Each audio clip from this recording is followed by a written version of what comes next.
¿Qué tal? ¿Cómo les va? Bella noche. Bienvenidos a otra emisión del Corresponsal. El saludo siempre a Valeria San Pedro, a Gustavo Tulio, que son tan generosos.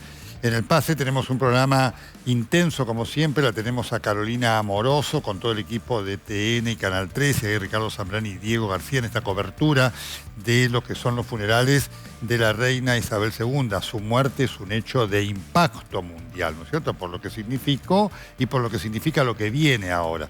De esto vamos a estar hablando con Carolina, haciendo como siempre una estupenda cobertura. Y vamos a estar hablando con Roberto de Boric, amigo de la princesa Diana y un conocedor de lo que pasa en la familia real y de lo que viene a partir de ahora, ¿no? En este hecho que viene siguiendo al mundo, hoy que tuvo como mucho impactante la presencia del príncipe Harry, llegando con su esposa Meghan y compartiendo el momento del luto con su hermano, con el cual había una distancia, William, y su esposa Kate. Bueno, de todo esto vamos a estar hablando porque esto tiene trastienda que es importante para lo que pase allí adentro y por lo que significa el Reino Unido de Gran Bretaña en el equilibrio político mundial y sobre todo en Europa. Pero vamos a estar hablando también de las cosas que pasan aquí.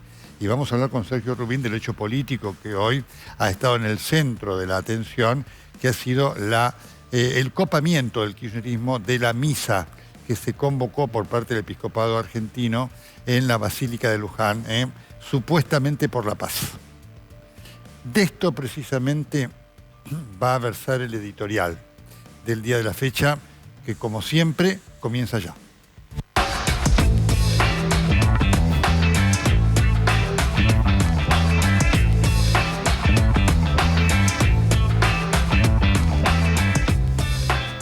¿Qué es lo que está pasando políticamente dentro del gobierno? Hay un elemento muy importante y hay la manifestación de una característica también importante y lamentable del kirchnerismo. No es única en la política argentina, pero el kirchnerismo la encarna en su máxima expresión. El repudiable atentado de magnicidio contra Cristina Fernández de Kirchner, que se está investigando en forma intensa y acelerada. Están los dos, el principal responsable, está la sospecha sobre su novia, está el arma y un montón de elementos que indican que esto debe resolverse rápidamente para ir a un juicio.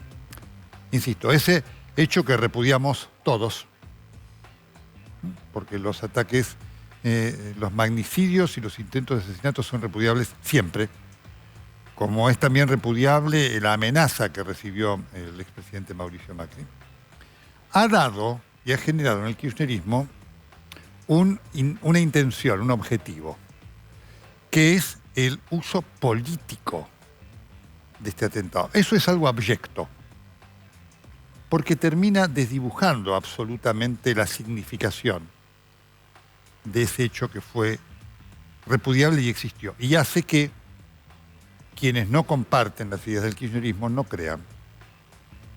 Todas las encuestas hablan de un nivel de incredulidad sobre el atentado que es terrible y conmociona, porque el atentado existió.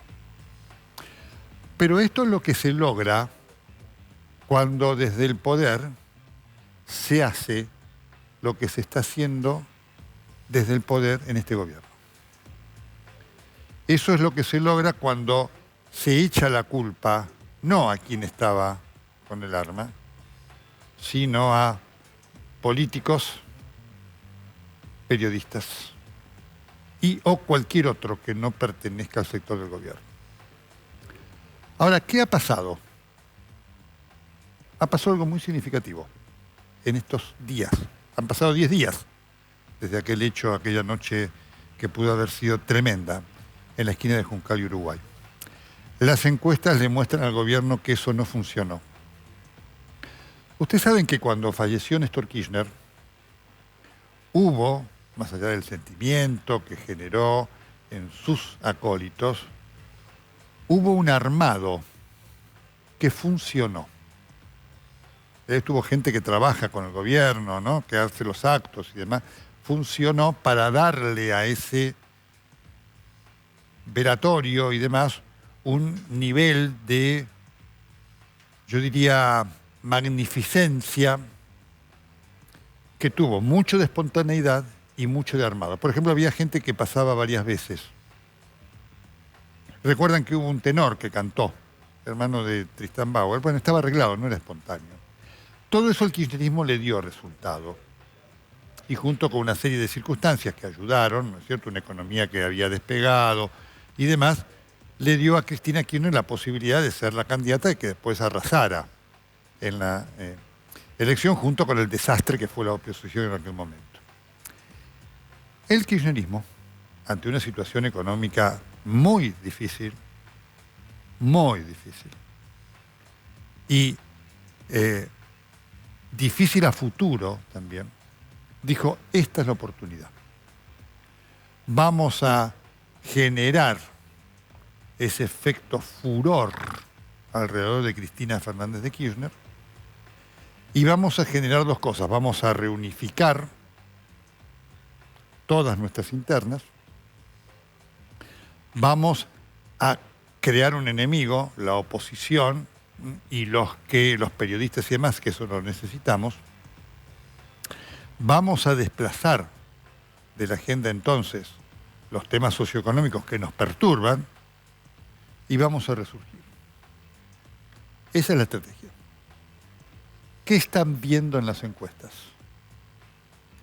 Que eso no está dando resultado.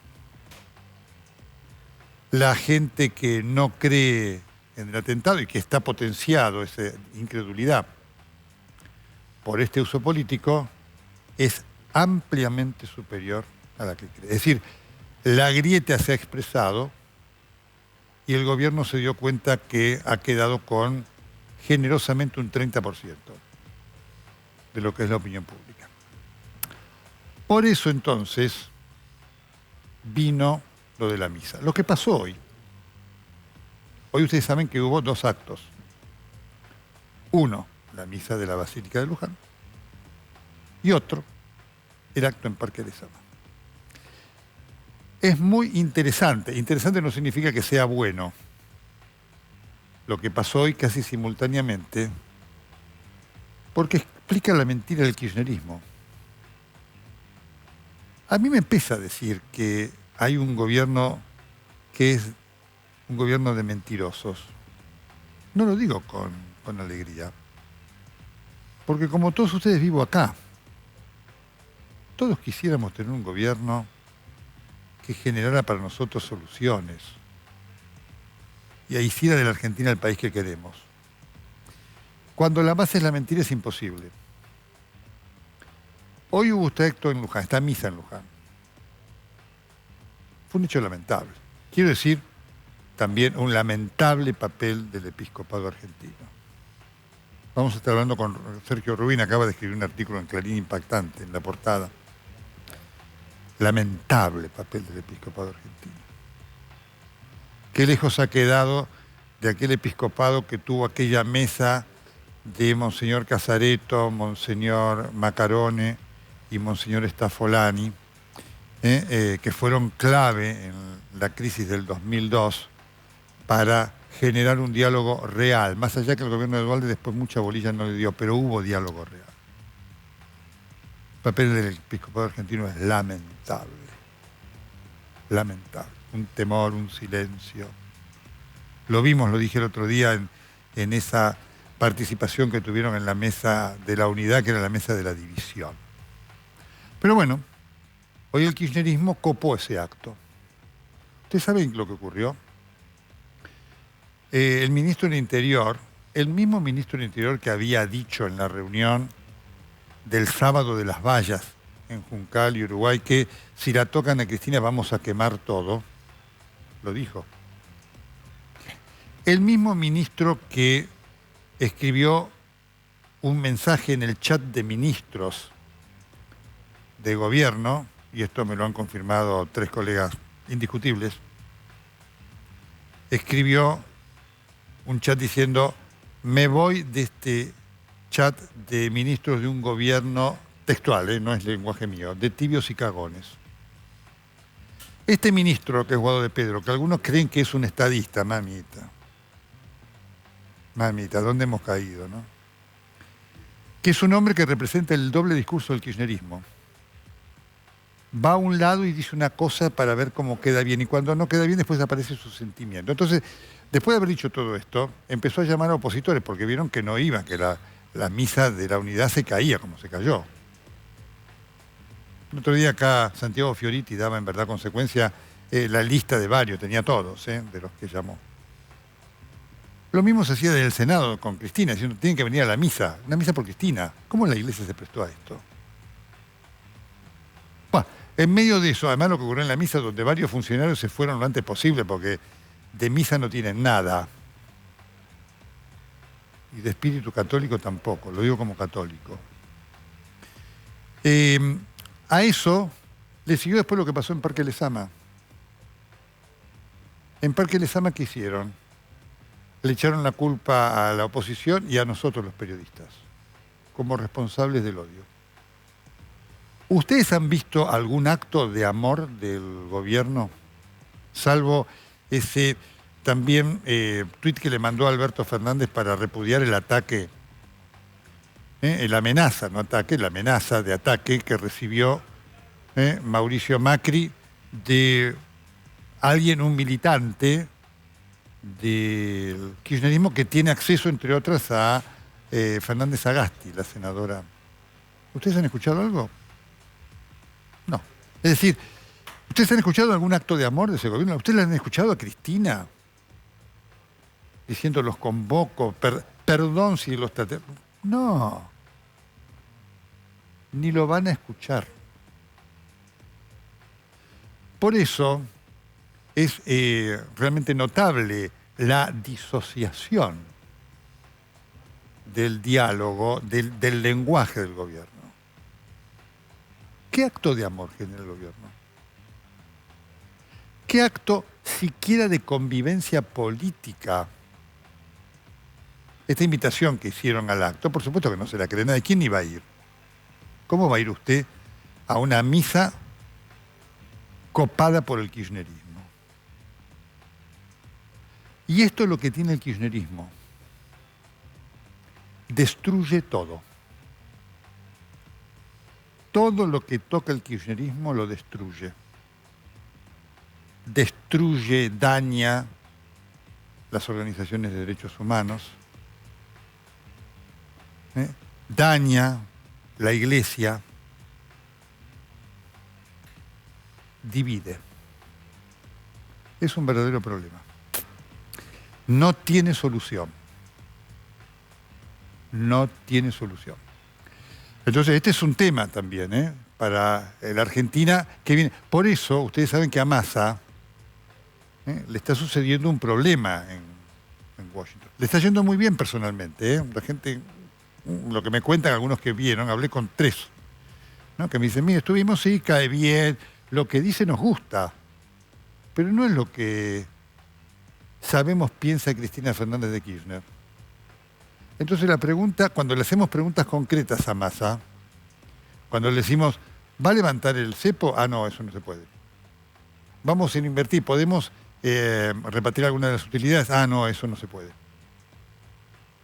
Está este dólar soja que salió, pero ayer salió el Banco Central de la República Argentina a decir que eso era absolutamente reprochable. Kicillof también dijo exactamente lo mismo. Entonces, me decían estas personas, ¿pero a quién le creemos? Lo mismo que le está pasando a Massa afuera, pasa acá con el gobierno. Ahora, ojo con este tema del discurso del odio. Ojo por las consecuencias que puede traer. Ya no les dio resultado político. No les va a dar resultado político. No van a ganar la elección basándose en el odio. No van a tener más poder. Pero además, no van a poder ocultar la dura realidad socioeconómica por la cual sigue atravesando la República Argentina. La inflación sigue siendo alta y los problemas socioeconómicos siguen siendo enormes. Y lo que se está viendo es que acá hay una lucha por la plata. ¿Vieron que Grabois se iba a ir del Frente de Todos? diciendo, no, ¿cómo que...? Bueno, le dieron plata y se terminó. Estas son las convicciones de estos personajes. Usted con un poco de plata los subyuga. El problema es que la plata no está. Y el problema es que la plata tampoco va a estar en la cantidad que todas estas estructuras piden. Si ustedes prestan atención, lo único que ha habido de Cristina Fernández de Kirchner en relación a las medidas económicas es silencio. El kirchnerismo acostumbra a tener otras manifestaciones de apoyo. Cuando apoya, habla. Cuando no apoya, es que tolera. Y esto dependerá de los números. Esta es la realidad. Todo lo demás que estamos viendo de esta campaña del odio y demás, que incluyen la lamentable performance de la portavoz del gobierno, que da vergüenza todos los días, ¿no? Que afronta la dignidad de las personas o del presidente. Todo lo demás es humo. La realidad es otra, es la crisis económica. No lo digo yo, lo decía Aristóteles. La única verdad es la realidad.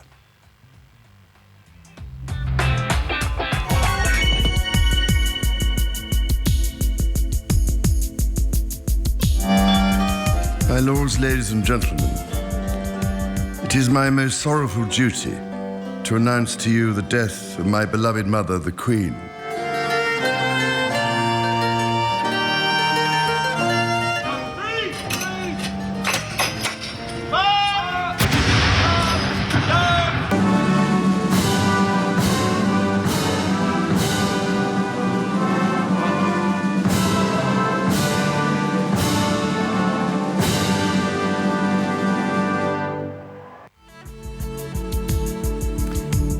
Roberto Débori, ¿cómo le va, Roberto? Un gusto tenerlo con nosotros.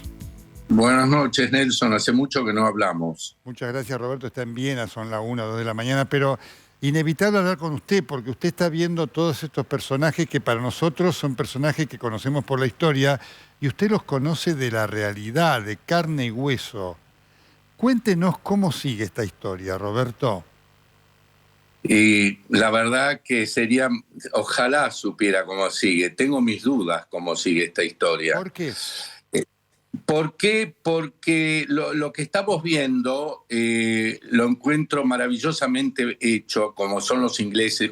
Yo viví casi 31 años en Inglaterra. Tuve la suerte de entrar al palacio que vemos varias veces, y a Windsor también, y al Palacio de Kensington, y a de St. James, a donde hoy se hizo casi todo la parafernalia. Esto fue todo planeado. Esto lleva 6, 8 o quizás 10 años de planeamiento. Y lo que me llamó la atención, que nadie lo agarró todavía, es que lo único que no se planeó es cuando el príncipe Carlos tuvo la audacia de decir en su discurso que le debe casi todo el apoyo a Camilla Parker Bowles. Eso fue al lado de su hijo, a mí me llamó atrás. la atención, Roberto, a mí me llamó la atención. Pero quería esperar su palabra porque no sabía si a lo mejor esto era algo lo que correspondía o no. Yo creo que habría que fijarse ahora, creo que lo han sacado del discurso eso, lo han borrado. Terrible. Yo no creo en odiar.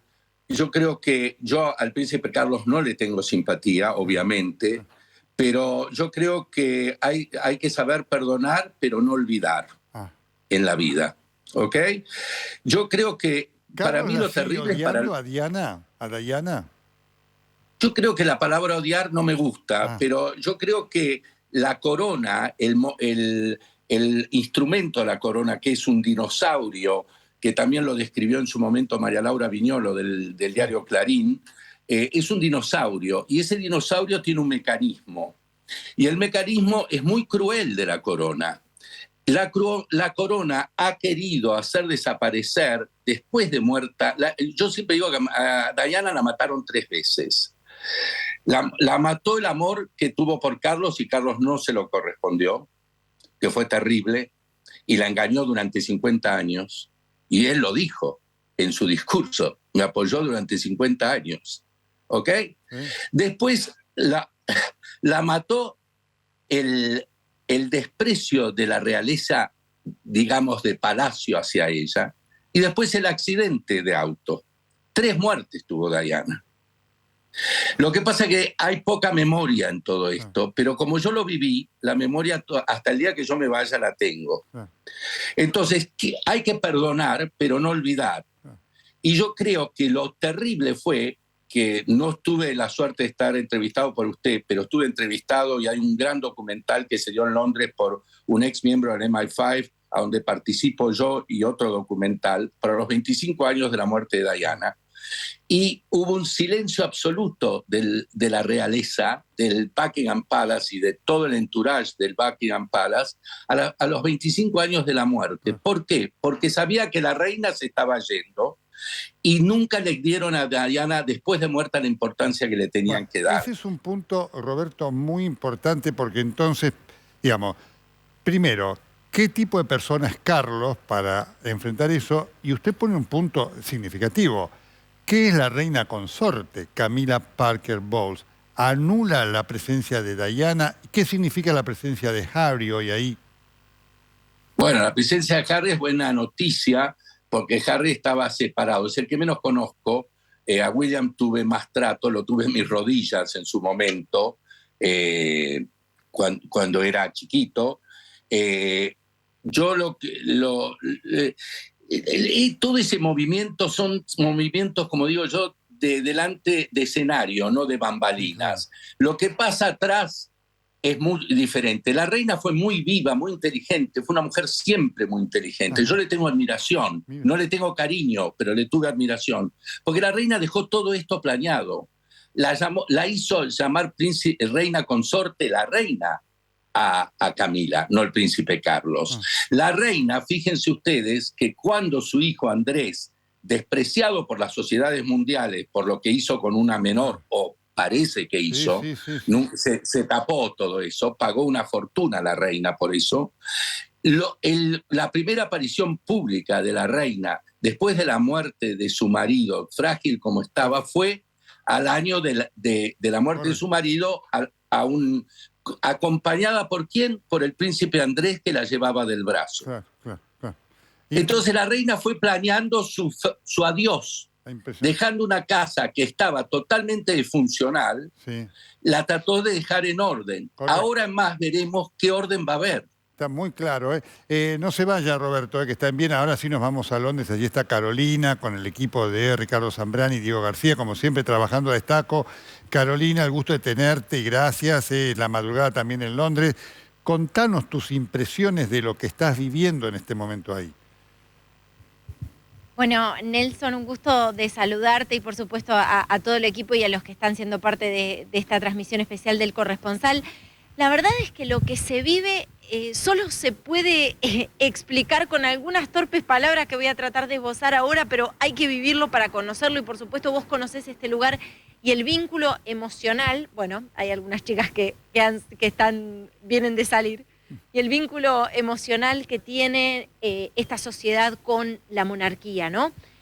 Y te diría que conviven sentimientos contrapuestos. Por un lado, la emoción y devoción que ha generado la figura de Isabel II, pero también con el correr del tiempo, ¿no? La capacidad que han tenido muchísimas personas aquí de incluso poner paños fríos o hacer a un costado algunas cosas que le han costado caro en términos de la imagen en la opinión pública a Isabel II y valorizarla como una mujer que los ha acompañado a lo largo de sus vidas, ¿no? Aquí se repite mucho la palabra lealtad, se repite mucho la expresión sentido de deber, y a tal punto esta mujer fue sinónimo del sentido de deber que hace algunos días su última imagen o la última imagen que conocimos fue el recibimiento de la flamante primera ministra Liz Truss, ¿no?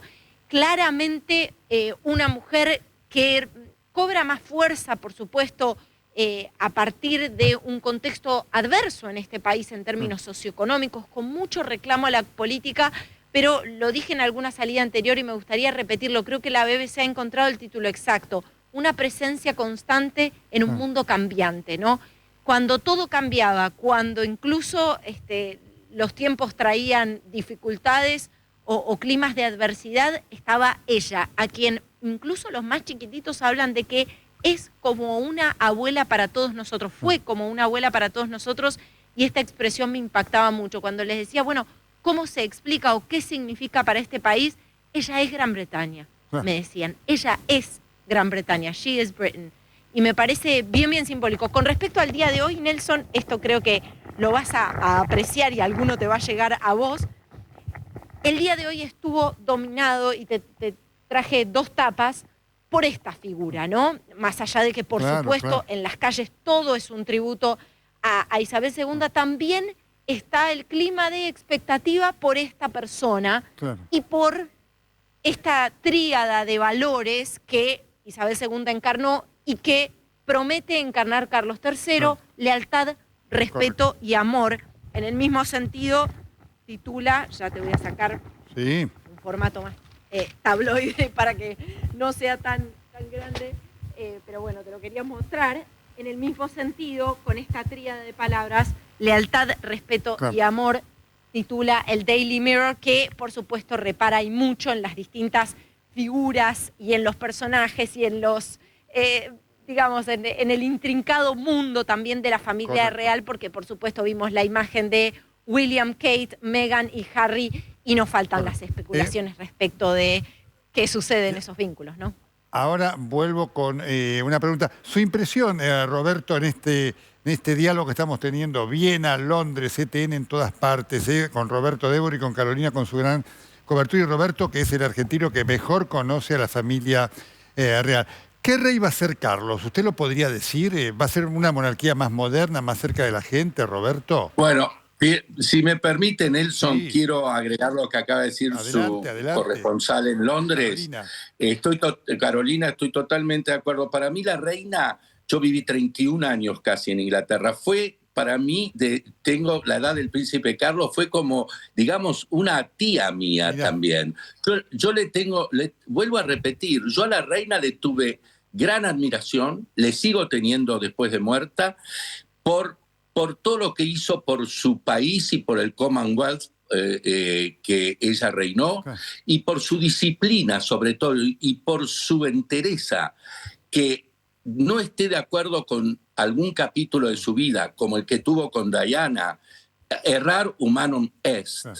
Entonces, creo que tenemos que hacer la diferencia de lo que se honra a Carlos hoy y o lo que se honra a la reina. A Carlos no se lo honra. A Carlos vamos a ver cómo se va a desarrollar. Hoy estamos honrando a una mujer que fue extraordinaria para su patria. Roberto, no se vaya, que tengo una pregunta para usted. A propósito, en este contexto, sí, Carolina, hoy ocurrió algo, recién Roberto lo estaba mencionando, pero quiero que vos nos transmitas la vivencia de estar ahí, que a muchos sorprendió, la presencia de los dos príncipes juntos. Digamos, hoy el nuevo príncipe de Gales, William, con su esposa Kate, y el príncipe también, aunque, digamos, fuera de la corona, Harry y Meghan. ¿Qué significa eso para futuro? ¿Cómo cayó eso ahí?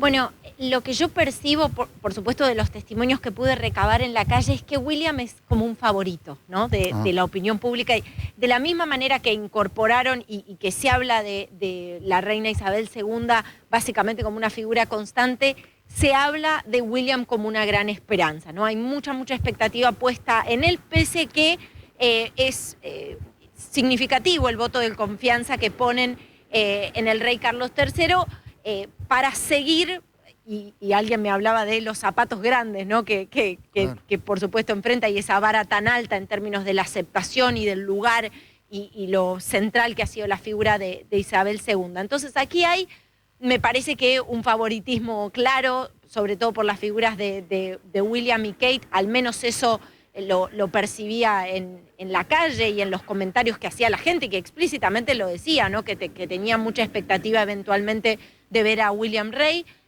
Lo cierto es que, bueno, no ha sido, la dupla Harry y Meghan no ha estado libre de controversias, sobre todo a partir de lo que fue esa entrevista explosiva con Oprah Winfrey.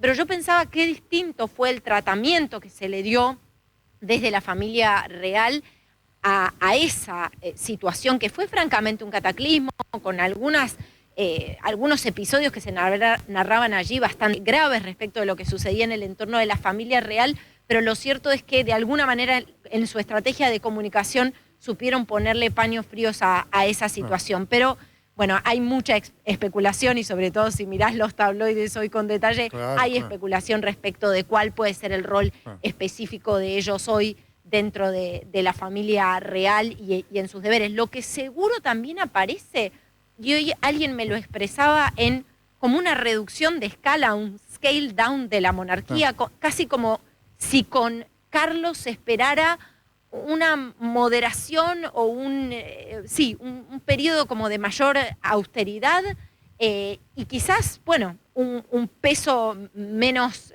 relevante en términos de pompa y del lugar central que ocupa en el interés público, ¿no? Algo de eso surgía también en los testimonios, pese a que la gente realmente tiene cariño por la familia real. Impresionante. Este es un punto, Roberto, porque uno de los aspectos que surge, ya vamos a estar viendo el testimonio de Carolina, es cuán de fuerte va a ser la monarquía en adelante. Usted de lo que conoce allí, digamos, hay una monarquía más allá de lo que haga Carlos. La idea de lo que muchos llaman la modernización de la monarquía, ¿existe, está o es una fantasía de análisis nada más? La fantasía no es una fantasía, Nelson, con todo respeto a usted y a Carolina. Sí. La modernidad de la realeza la trajo mi amiga, como dice usted, la trajo Diana. Después de la muerte de Diana se empezaron a abrir los palacios, se empezaron a recibir actores, a gente común como yo, como usted o como Carolina. Lo explico de esta manera para que la gente que esté viendo el programa lo entienda. Yo quiero explicar una cosa. Yo estuve en contacto con gente de la aristocracia y no puedo repetir los nombres con quien estuve en contacto en los últimos 2 días porque son conversaciones privadas. Lo que el pueblo inglés creo hubiera querido ver es que Carlos hubiera tenido la generosidad de pasarle el batón al príncipe William, que tiene una mujer que yo se lo dije a usted en su momento cuando me entrevistó hace unos años, impecable es esa chica, y es una chica que no viene de la aristocracia. Y el príncipe William tiene toda la simpatía y la inteligencia Roberto, perdón, usted acaba de decir algo muy fuerte. Además, voy a poner en contexto, dice Roberto, hablé con gente de la aristocracia y se esperaba, no sé si una abdicación, pero un paso al costado de Carlos para que fuera William el rey. ¿Entendí bien yo? Que se esperaba, no, se tenía, quiero corregirme si lo dije así, quiero decir, había la esperanza de que, y era lógica la esperanza, porque el rey de España tiene una edad joven con la reina de España. La reina de Holanda es también joven con su marido. El primer ministro de Canadá es joven, hasta el presidente de Francia es joven. El príncipe Carlos tiene exactamente mi edad. Ya estamos para retirarnos y nos queda, desgraciadamente, no muchos años de vida, desgraciadamente, porque a mí me encanta vivir. Pero esa es la realidad. Guillermo tiene la simpatía de su madre y el training de su abuela. ¿Qué nada mejor hubiera sido para la corona británica modernizándose de esa manera? Muy fuerte. Y no tener a un futuro rey, que ya es rey, hasta que lo coronen, no es rey, pero ya está proclamado rey, con su ex amante de reina consorte. Es un poco fuerte. Muy fuerte lo que acaba de decir. Carolina, ¿qué se dice ahí de esto? Contame. Bueno, en línea con lo que te contaba antes, Nelson, por supuesto que hay como posiciones tomadas, ¿no? Y esta sensación de que William definitivamente es un favorito y alguien a quien esperan ver algún día rey, ¿no? A mí me impacta mucho también esta necesidad que tiene mucha gente de mi generación, ¿no? En sus 30 y picos, con sus hijitos pequeños, de pasar la historia, ¿no? Y de contar la historia y de alimentar este afecto por esta familia que se convierte un poco en parte de la familia propia, claro. ¿no? Para muchísimas de estas personas. Entonces también el afecto, incluso en algunas de las cartas había dedicatorias a William y a Kate. Por supuesto, las ofrendas eran principalmente, y por supuesto es lógico que sea así, todas las ofrendas eran para la reina Isabel II, pero claramente hay un mensaje hacia esa familia, hay un mensaje en particular hacia esas dos personas con las que, por los testimonios que pudimos recabar, sin dudas hay un vínculo afectivo especial, ¿no? Como una suerte de favoritismo, ¿no? Dentro de esta especie de mundo tan singular en el que son personas que crecen a la luz pública y también junto con tantísimas personas que los siguen, que los abrazan y que los reivindican como parte de lo identitario, ¿no? Como parte del acervo cultural de este país. Es difícil de explicarlo. Yo decía, me cuesta establecer una comparación con algo que pueda acercarse a un fenómeno nuestro, porque realmente no se parece a nada, pero cuando uno llega aquí se da cuenta que la monarquía toca una fibra muy sensible y profundamente arraigada en todas las generaciones, o en distintas generaciones. Incluso, mira, hoy me tocó entrevistar a un republicano, una persona que abiertamente es detractor de la monarquía, son ese cuarto, según me decía él, de la sociedad que realmente no quiere que haya monarquía, y me decía, pero nosotros no podemos negar el respeto que inspira la figura de Isabel II, ¿no? Impresionante. Fíjate que aún así es inevitable haber crecido con estas figuras y sentir que les deben un respeto, ¿no? Roberto, ¿cuál es el sentimiento de los hijos de Diana hacia la reina consorte? Qué pregunta difícil, ¿eh? A mí me vienen las preguntas difíciles, Sí. y a pero la Roberto, señorita que usted está es en Londres, protagonista, le Roberto. mandamos a Walt Disney. Roberto, usted es protagonista de la historia. Estoy hablando como si estuviera hablando con alguien en Buckingham Palace, así que ¿cómo voy a perder esto? No se confunda. Sí, sería yo el lacayo, la que Buckingham pero Palace. lo que conocerá, así que lo escuchó, usted lo sabe eso. No, yo le voy a decir una cosa. Yo creo que hubo yo creo que hay cosas pendientes. Yo estaba al lado de Diana cuando William, por teléfono, y estábamos en la Argentina, en la embajada británica en la Argentina, cuando yo la hice venir a Buenos Aires, y William, Diana estaba muy ofuscada porque le habían sacado el título de Alteza Real, de Her Royal Highness, se dice en inglés, que les explicamos al público que nos está viendo que es el título a donde el resto de la familia real, ella está, a los menores le tienen que hacer la reverencia, después de la reina es la princesa de Gales la más importante. Correcto. Como era después fue el príncipe de Gales. ¿Qué pasó? William le prometió a su madre, y eso lo escuché yo de Diana, no me lo contó nadie, yo no hablo de terceras personas, hablo del protagonista que fui. Le prometió que el día que él llegara a tener el poder de ser rey, le iba a devolver el título a su madre. Y ella me dijo a mí, estaré ese día, porque ella tenía la premonición de morirse. ¿Ah, sí? Siempre lo dije ¿Ah, sí? y lo diré hasta el día que... Sí, siempre, se lo dije a usted, Nelson. Sí, me acuerdo, pero por eso, que... yo me acuerdo, pero digo, ¿es así? ¿Ella morirse porque naturalmente o que la matarían? No, era en un avión, en un accidente de avión, en un accidente de helicóptero o en un accidente de auto. Ah, amigo. Bien claro, bien claro. Y también tuvo la premonición de que nunca iba a ser reina. Mira usted. Ahora, entonces, pero yo le quiero devolver la pregunta que me hizo porque sería poco caballeresco de parte mía no decirle. Yo creo que la diferencia entre Harry y William es que Harry no tuvo, digamos, el training que tuvo Guillermo de ser un engranaje tan importante para la corona. Y Harry, que sufrió más por ser el más chiquito, y siempre me lo dijo Diana, si yo me llego a morir, no tengo problemas con William, porque William va a saber adaptarse rápidamente a lo que venga. Mi problema es Harry, que es muy, muy susceptible. Y eso pasó. Entonces yo creo que en este momento hay problemas internos tremendos entre ellos. Pero vuelvo a repetirles, y por favor entiéndanme, porque es como la política esto. Lo que uno ve de afuera no es lo que pasa adentro. Entonces, hay una película que se hizo hace muchos años que empieza con la corona que la están lustrando abajo en el sótano de Buckingham Palace, sube al piso de arriba, que es la cocina, y la escupen, no por escupirla, por rechazarla, sino para que brille más. La suben a otro piso y le dan otro lustre y pasa por 10 manos antes de llegar a la reina. Esto es lo mismo. Todo lo que estamos viendo, nada es natural.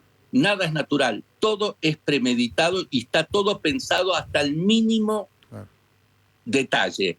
Y fíjense otra cosa que le pido que se fijen, que cuando él estuvo en el Palacio de St. James y tenía que firmar el príncipe Carlos, tuvo una reacción bastante, digamos, fuerte al mover el tintero hacia la izquierda una vez y después movió el tintero violentamente por segunda vez, como diciendo, sáquenme esto de acá. Carlos es... yo creo que va a tener que aprender mucho de su madre y va a tener que aprender nuevas cosas de la vida, porque vivió en su propio mundo, hablando a las plantas. Yo no creo que sea una mala persona, de ninguna manera, pero creo que es un ser egoísta.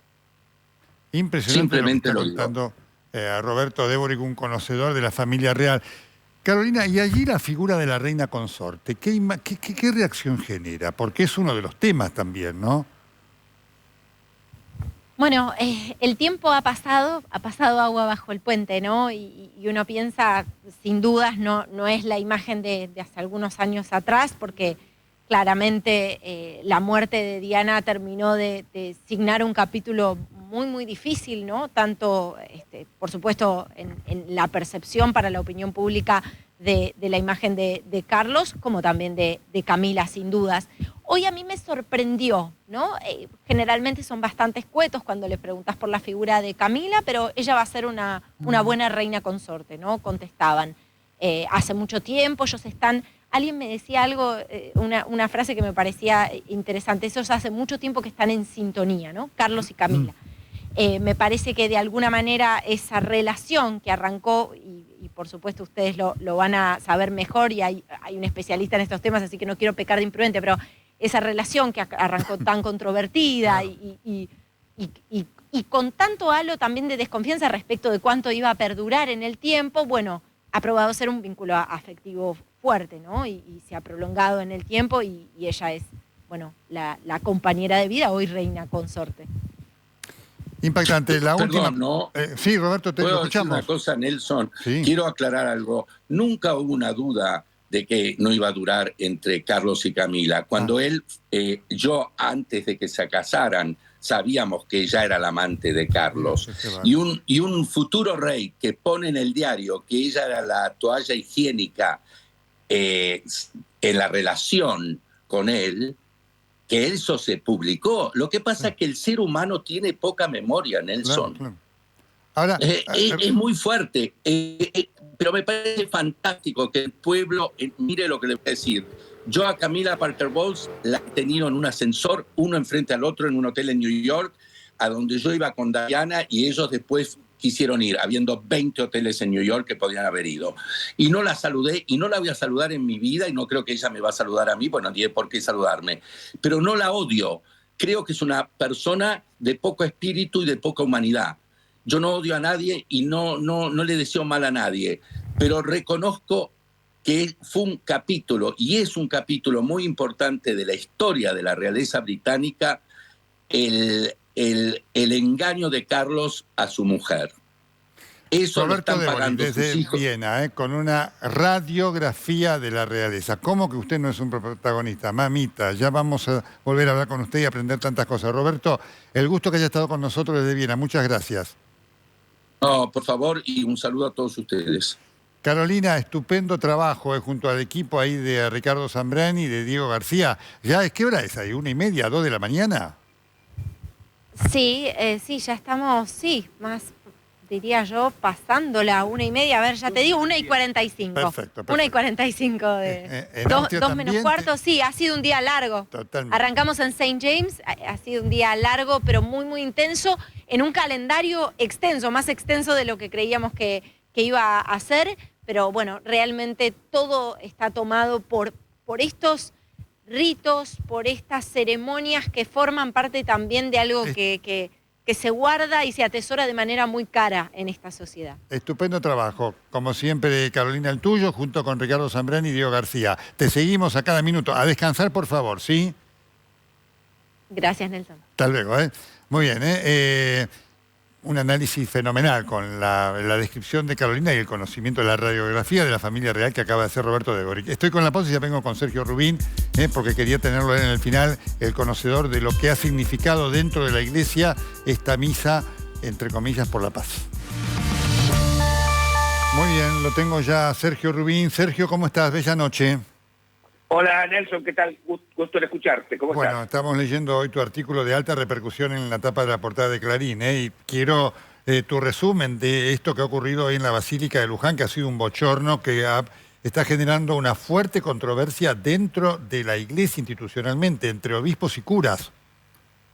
Sí, claro, porque evidentemente la iglesia había convocado durante la semana a rezar este fin de semana, sábado y domingo, en el marco de la tradicional colecta Más por Menos, por la convivencia entre los argentinos. La iglesia muy preocupada por la escalada de la tensión política a partir del pedido de la condena del fiscal Luciani a Cristina por la obra pública, los enfrentamientos cerca de la casa de ella con la policía y los manifestantes, bueno, después el fallido atentado, bueno, todo eso, digamos, las acusaciones del gobierno, la oposición, los medios, la justicia, de un discurso de odio, y bueno, todo eso a la iglesia le preocupó muchísimo y llamó a rezar a sus fieles, a rezar por una mejor convivencia, por un diálogo, esto es curioso, ¿no? Por un diálogo entre los dirigentes, que es un insumo básico de la democracia, pero bueno, en Argentina hay que rezar también por eso.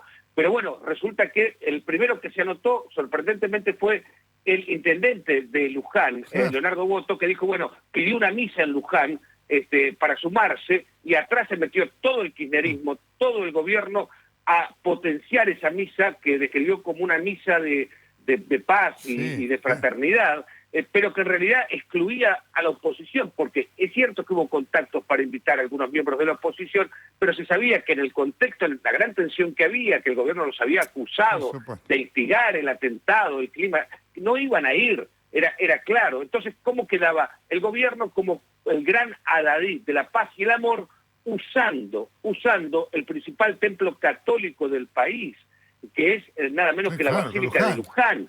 Claro, esto provocó, digamos, una enorme consternación en la cúpula del episcopado, que empezó a decir que se sentían usados por esto, que no tenía nada que ver esa misa que estaba convocando el kirchnerismo, que iba a ir el presidente de la Nación, con la jornada de oración que ellos estaban convocando, Nelson. Sin duda. Sergio, es muy importante lo que estabas contando y lo tomamos como corroboración de esto.